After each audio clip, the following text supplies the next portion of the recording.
Kaya hinahamon ka namin, Pangulong Bongbong Marcos, kung gusto mong magkaroon ng magandang legasiya, ang pangalan mo, ipakulong mo lahat ng magnanakaw. Nakatingin kami sa iyo, Pangulong Bongbong Marcos, at inaasahan ka namin, hindi dahil sa idol ka namin, kundi dahil sinaswelduhan ka namin at inaasahan namin na tutuparin mo ang inuutos naming mga employer mo. Kami ang nagpapasahod sa inyo. Tapos na ang panahon na natatakot tayo sa gobyerno.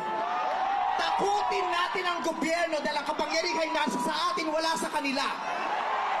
Nakatingin kami sa inyo. Ipakulong lahat ipakulong. Tawiin ang mga ari-ari.